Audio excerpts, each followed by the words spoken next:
Students, hello students. So in today's class हम लोगों को हाइजीन प्रिंसिपल स्टार्ट करना था। Huygens principle basically wave theory पे बेस्ड है। ये हमको बताता है कि वेव फ्रंट आगे कैसे बढ़ते हैं। मतलब हाइजीन प्रिंसिपल हमको ये बताता है कि एक वेव फ्रंट से दूसरा वेव फ्रंट हम कैसे बना सकते हैं at any instant. Getting my point. तो हाइजीन प्रिंसिपल क्या है, पहले अपन वो देखते हैं। हाइजीन प्रिंसिपल का स्टेटमेंट होता है each point on a wave front each point on a wave front मतलब किसी भी वेव फ्रंट का हर एक point, each point on a wave front is a source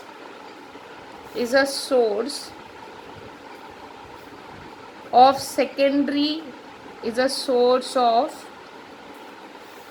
secondary waves which add up to give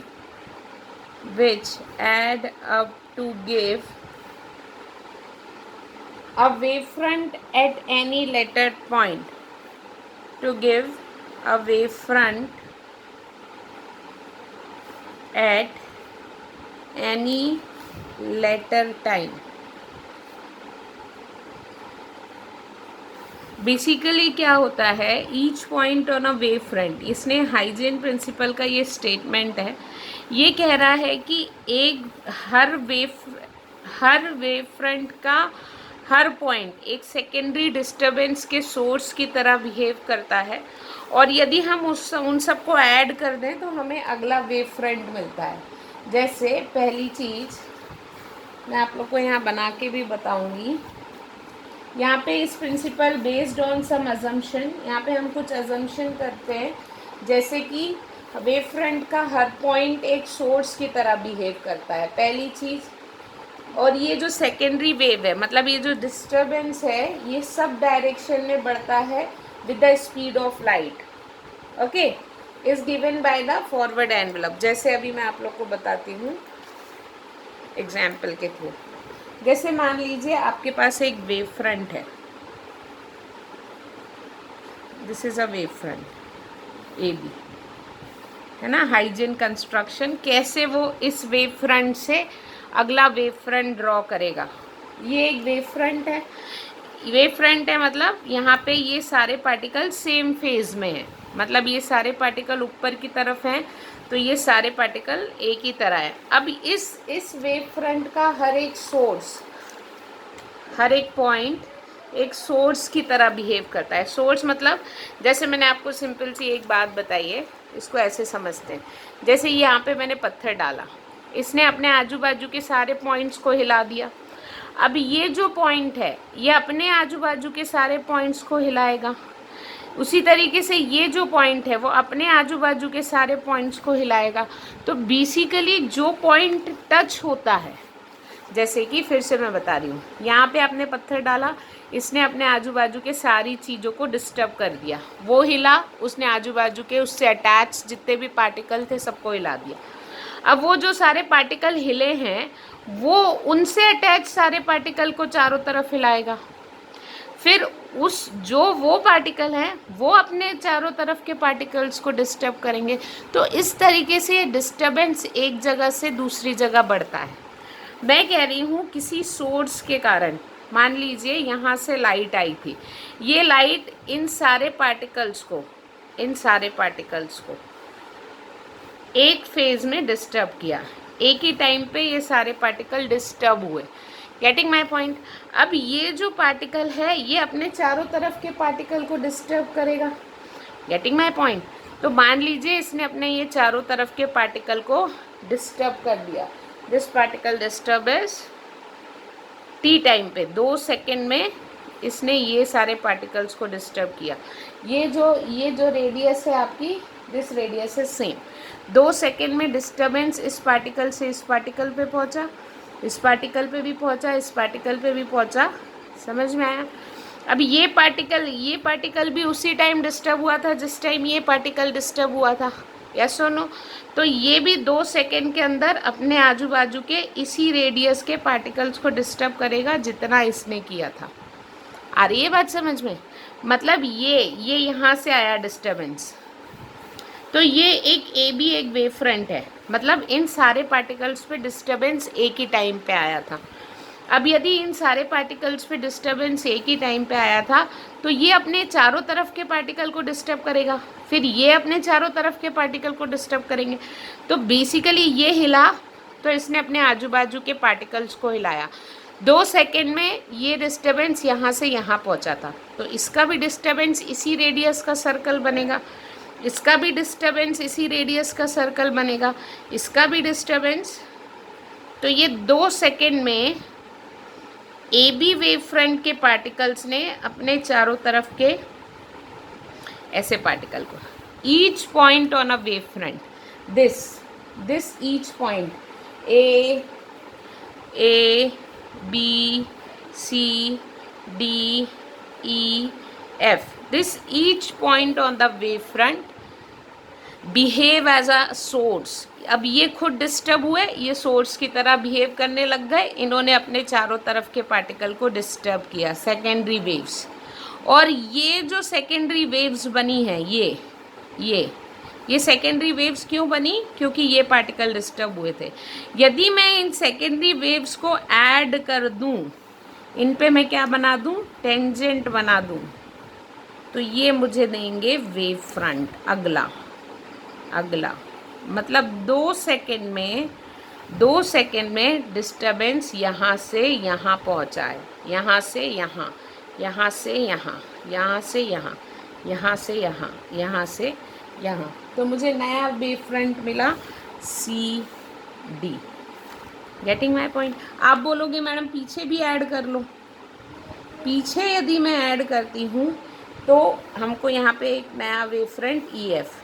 तो क्या ये disturbance, ये जो पार्टिकल जो डिस्टर्ब है, क्या ये पार्टिकल आगे वाले पार्टिकल को ही डिस्टर्ब करते हैं या पीछे वाले पार्टिकल को ही डिस्टर्ब करते हैं?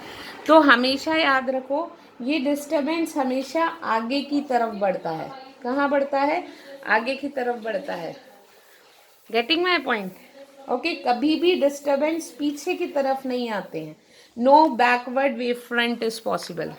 तो हम इसको यहाँ पे लिखेंगे, तो इस तरीके से this is your Huygens construction, इसको हम कहते हैं हाइजेंस कंस्ट्रक्शन। मतलब हाइजेन ने ऐसे एक वेव फ्रंट हमारा ए बी था, टी सेकेंड के बाद वेव फ्रंट की क्या पोजीशन होगी? That is C D. तो हाइजेन ने ये बनाने का हमको तरीका बताया था। Getting my point? फिर उसने कहा था no backward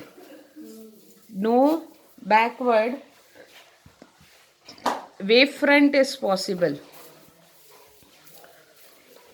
No backward wave front is possible.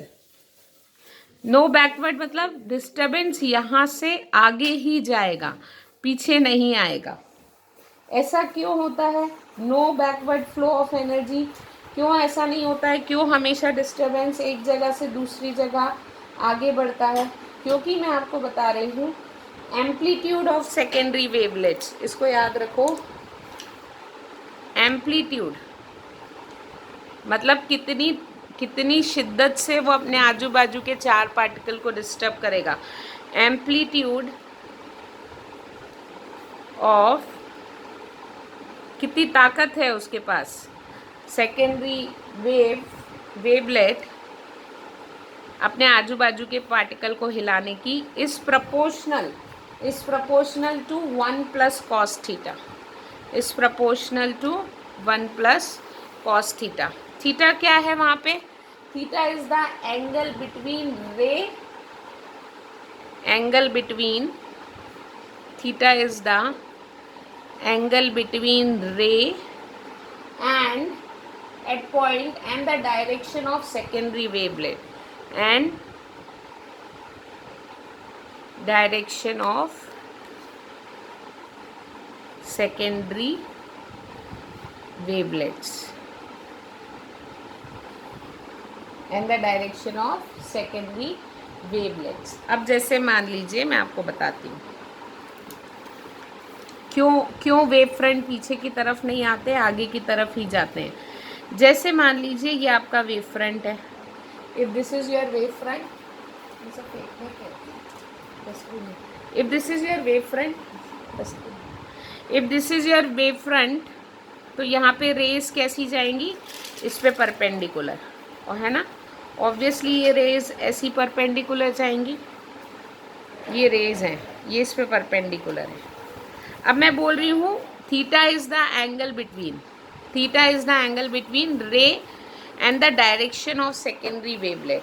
अब देखो, यदि मैंने ये यहाँ से यहाँ बनाया था, रे भी इधर ही जा रही है और वेवलेट भी इधर ही जा रही है, तो रे का डायरेक्शन तो ये फिक्स हो गया। इस पॉइंट पे वेव भी इधर जा रही है, रे भी इधर है, एंगल कितना है 0, कॉस 0 क्या होता है 1, कॉस 0 क्या होता है 1, 1 + 1 = 2, तो एम्पलीट्यूड यहाँ पे सबसे ज़्यादा होगा। अब मान लीजिए सेकेंडरी वेवलेट ऐसा जा रही है ना, ऐसा जा रही है, तो यहाँ पे ऐसी थी, अब यहाँ पे रे ऐसी है, लेकिन यहाँ पे सेकेंडरी वेवलेट कैसी है, ऐसी जा रही है, ऐसी, तो ये इसके बीच का एंगल हो गया। यहाँ पे कुछ तो भी एम्पलीट्यूड आएगा। उसी तरीके से सेकेंडरी वेवलेट यहाँ पे ऐसी जा रही है, रे का डायरेक्शन अभी भी यही है, ये इसके बीच का एंगल हो गया। सेकेंडरी वेवलेट यहाँ पे ऐसी जा रही है, ये 90 हो गया। अब यदि सेकेंडरी वेवलेट रे तो कहाँ से कहाँ जा रही है, यहाँ से यहाँ, गेटिंग माई पॉइंट, लेकिन सेकेंडरी वेवलेट इस पॉइंट पे कहाँ आ रही है, इधर, तो सेकेंडरी वेवलेट आ रही है इधर, और रे कहाँ जा रही है, इधर, इसके बीच का एंगल कितना हो गया 180। कॉस 180 कितना होता है -1, कॉस 180 कितना होता है -1, 1 - 1 0, तो एम्पलीट्यूड क्या हो गया 0। गेटिंग माई पॉइंट, तो हम इसको ऐसा कह सकते हैं।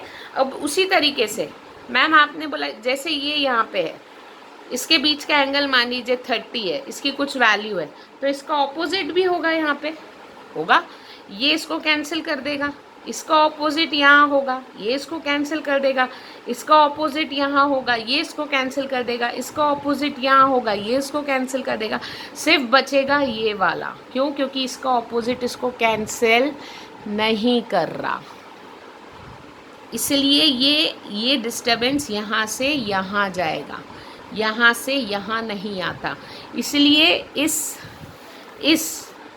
इस वेव फ्रंट से ये वेव फ्रंट पॉसिबल है, ये वेव फ्रंट पॉसिबल नहीं है। गेटिंग माई पॉइंट, तो हम इसको ऐसा लिख सकते हैं, for backward wave front theta is equals to 180, therefore amplitude is nearly equals to 0।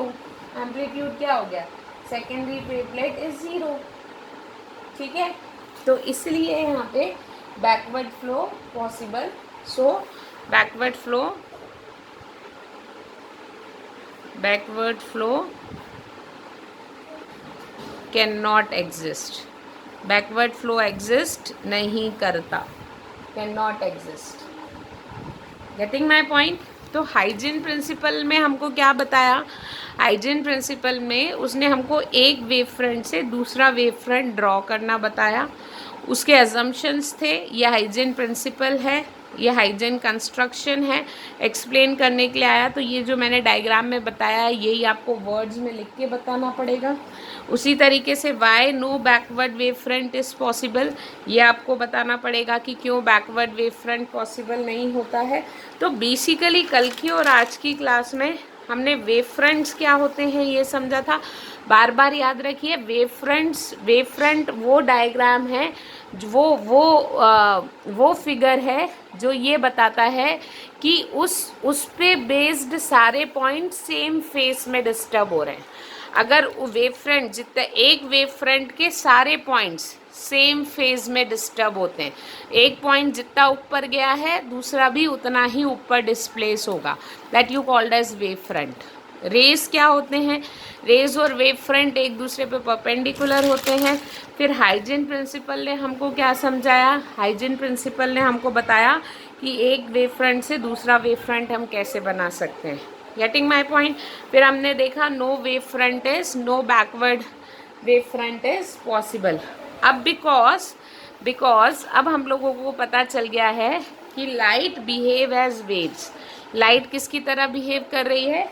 Waves की तरह बिहेव कर रही है। हम लोगों ने रिफ्लेक्शन एक्सप्लेन किया था लास्ट चैप्टर में।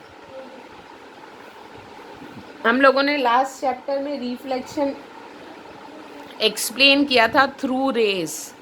रेज से हमने ऐसा बताया था ना, ये ऐसा आता है, यहाँ पे हम एक नॉर्मल बनाते हैं, ये एंगल ऑफ इंसिडेंस है, इतने ही एंगल आर से ये पलट जाएगा। तो हमने ये रे ली थी, रेस के बेसिस पे हमने रिफ्लेक्शन समझाया था। ठीक है, यहाँ पे आई इज इक्वल्स टू आर। अब हम रिफ्लेक्शन समझाएंगे on the basis of wave theory. Reflection हम कैसे बताएंगे? On the basis of wave theory. Getting my point. तो वेव थ्योरी मतलब हम वेव फ्रंट्स का यूज़ करेंगे। ओके। तो अभी हम एक सरफेस लेते हैं। आप लोग को ये डायग्राम समझ में आना चाहिए। This is your reflecting surface, this is your reflecting surface. यहाँ पे हम एक इंसिडेंट वेव फ्रंट ले रहे हैं, A B surface on X Y. This is your surface X Y. यहाँ पे मैंने एक वेव फ्रंट आपका लिया है ए बी। ये वेव फ्रंट कुछ इस तरीके से, ये एक वेव फ्रंट है। This wave front is A B. मतलब वेव फ्रंट यानी बात समझ में आ गई ना, ये सारे पॉइंट्स सेम फेज में डिस्टर्ब हुए हैं। एक ही समय पे ये सारे पॉइंट एक जैसा डिस्टर्ब हुए हैं लाइट के गिरने से। Getting my point? ठीक है। अब हम लोग क्या कर रहे हैं? अब हम लोगों को वेव फ्रंट निकालना है। Touches the reflecting surface at B, है ना। हाइजेन प्रिंसिपल की मदद से अब यहाँ पे हम लोग वेव फ्रंट बनाएंगे। ओके, तो ये जो वेव फ्रंट है ये सरफेस के साथ कितना एंगल बना रहा है? This wave front incident at some angle I. Getting my point? ये वेव फ्रंट कितने पे गिरा है? At some angle I. This is incident on the surface. अब मैंने आपको बताया है ये जो वेव फ्रंट, अब देखो बेसिकली अगर मैं इस पे रे बनाऊं तो रे हमेशा उस पे क्या होती है? परपेंडिकुलर होती है। तो यहाँ पे एक रे आएगी, this is a ray and this ray is perpendicular to this wave front. Okay, ये एक रे है और ये इस पे क्या है? परपेंडिकुलर है। ओके, उसी तरीके से एक और रे आएगी, दिस रे। ये दोनों रे इस पे क्या है? परपेंडिकुलर हैं। क्यों? क्योंकि वेव फ्रंट पे रेज हमेशा क्या होती है? परपेंडिकुलर होती है। ओके, अब मान लीजिए ये आपका पॉइंट है ए। ये जिस समय डिस्टर्ब हुआ और इस डिस्टर्बेंस को यहाँ से यहाँ पहुँचने में रिफ्लेक्शन देख रहे हैं। तो मान लीजिए ये एक रेडियस है, this radius is T, what ever it is radius. यहाँ पे दिस इज द रेडियस और आपने इस रेडियस से करके एक ऐसा सर्कल बना दिया। मैं आपको इससे समझाती हूँ।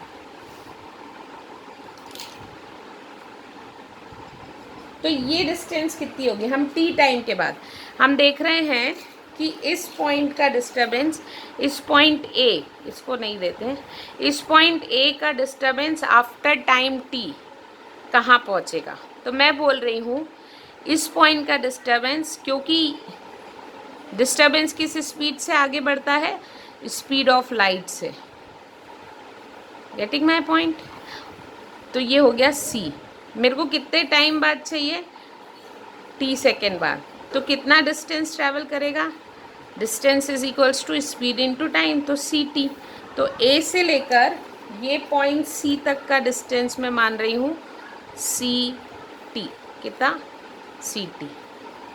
मतलब टी सेकेंड के बाद ए पॉइंट का डिस्टर्बेंस कहाँ पहुँचा है? सी पर। मान लेते हैं। तो आप बोलोगे मैडम हमको टेंजेंट उस पर बनानी है, बी का भी डिस्टर्बेंस कहाँ पहुँचना चाहिए? C T. ये सब रेडियस सेम है ना, ये सब सर्कल सेम रेडियस के हैं।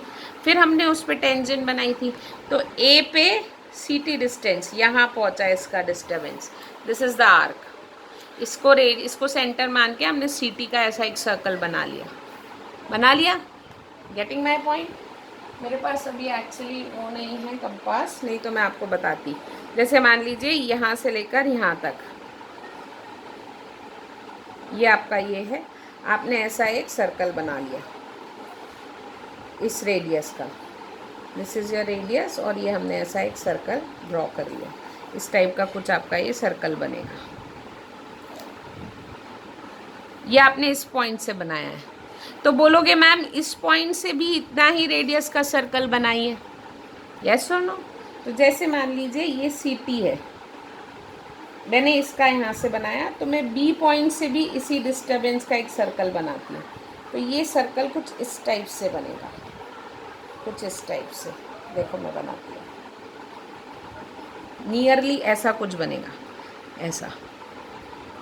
ऐसा कुछ बनेगा ये सर्कल।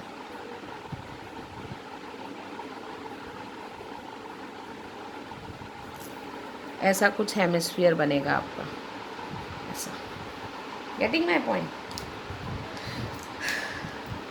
तो ये आपका सर्कल बना, this distance is C T, मतलब बी का डिस्टर्बेंस इस पॉइंट पे ऐसा पहुंचा है, this is the B C T and this is like this, ये ऐसा। और इसका डिस्टर्बेंस का सर्कल कैसा था, ये ऐसा। ये दो सर्कल हमारे ऐसे बन रहे हैं। Getting my point? अब मुझे इन दोनों पे मिलके एक टेंजेंट बनानी है। क्या बनानी है? टेंजेंट बनानी है। तो एक सर्कल की आर्क तो आपकी ये गई, this is A C, perpendicular ही हमको बनाना है। तो this is your arc A C, this is your arc A सी।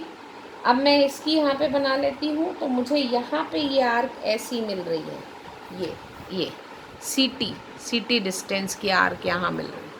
मैं इन दोनों पॉइंट्स को जोड़ते हुए बना दूँ, एक लाइन बना देते हैं इन दोनों पॉइंट्स को जोड़ते हुए। ये डिस्टेंस जो है ना, ये देखो मैं आपको बताती हूँ, this distance is C T and this distance is also C T.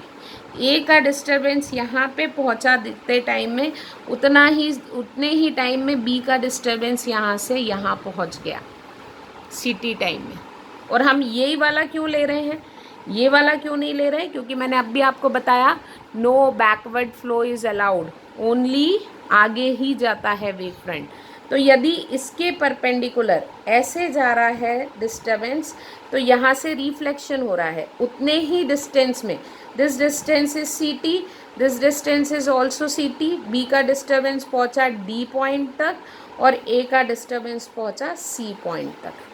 इन दोनों को मिला के, डी और सी को मिला के, मैं यहाँ पे एक आप लोगों को लाइन बना देती हूँ। तो basically this is your next wave front, this is my next wave front. ये मेरा सी डी एक नया वेव फ्रंट बना। तो ये जो वेव फ्रंट बना, इसका एंगल सरफेस के साथ था आर, इसको मैंने क्या बोला, आर। तो मैंने ए बी से बनाया सी डी, क्या बनाया, ए बी से बनाया सी डी। ये दोनों डिस्टेंस सेम है, क्यों? क्योंकि दोनों हवा में ही है, एक ही मीडियम में। ये यहाँ से यहाँ तक एयर में सी टी डिस्टेंस, सी स्पीड से चल रही थी, टी टाइम में यहाँ पहुँचा। बी का disturbance C T distance travel करेगा डी तक। ये सी और डी को मिला के मैंने एक नया वेव फ्रंट बना दिया। तो आपको पता है वेव फ्रंट पे रे परपेंडिकुलर होती हैं, ये वाली रे इस पे ऐसे परपेंडिकुलर, ये रे ऐसी आई, ऐसी चली गई। यहाँ पे एक और परपेंडिकुलर बनाते हैं, ये रे ऐसी चली गई, this this this this. Getting my point? यहाँ पे मैं ऐसा नॉर्मल बना लेती हूँ, ओके। अब आप लोगों को पता है, if this is 90, this is 90, this angle is I, then this angle is also I, and this angle is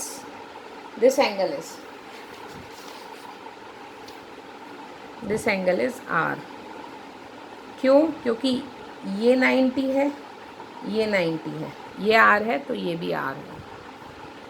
आ गई आपको बात समझ में? अब हम लेते हैं दो triangle. Let angle of incidence and reflection be R in triangle A B C. अब हम कौन सा ट्राइंगल ले रहे हैं? Triangle A B C. In triangle A B C मैं अलग से बना के बता देती हूँ। ये एक ऐसा ट्राइंगल है, this is A B C, this distance is C T, this distance is C T and this is 90, क्योंकि रे वेव फ्रंट पे 90 होती है। इफ़ दिस इज सो तो हम बोल सकते हैं एक ट्राइंगल मैंने लिया ए बी सी, एक ट्राइंगल मैं ले रही हूँ D C B, triangle D C B. इसको भी मैं बना के बता देती हूँ।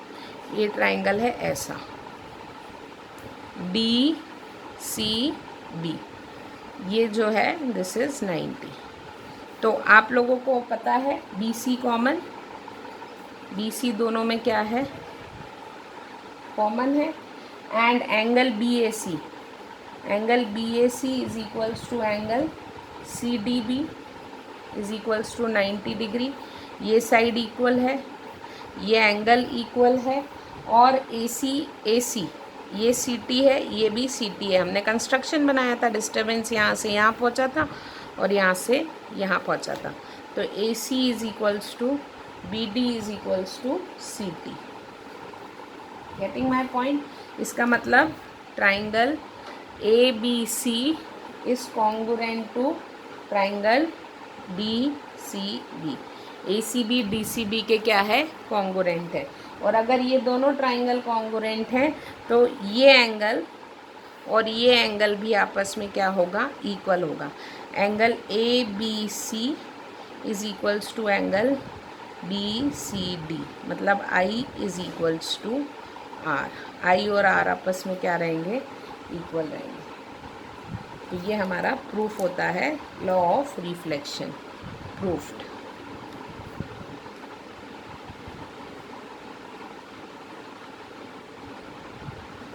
Getting my point? तो हमने यहाँ पे लॉ ऑफ रिफ्लेक्शन क्या किया? प्रूफ किया। ओके अब कल की क्लास में हम लोग वेव थ्योरी की हेल्प से रिफ्रैक्शन प्रूफ करेंगे। क्या प्रूफ करेंगे? रिफ्रैक्शन। ये हम लोग कल की क्लास में प्रूफ करेंगे on the basis of wave theory. Okay तो आज हम लोगों ने हाइजेन प्रिंसिपल पढ़ा और हाइजेन प्रिंसिपल पे बेस्ड रिफ्लेक्शन को एक्सप्लेन किया through the wave theory. Okay so this is all about today. इसको आप बुक से भी पढ़िए, बहुत अच्छे से ये डेरिवेशन आता है करने के लिए। ये डेरिवेशन करके देखिए, कल मैं आप लोगों को रिफ्रैक्शन कंप्लीट कर दूँगी। Okay thank you so much.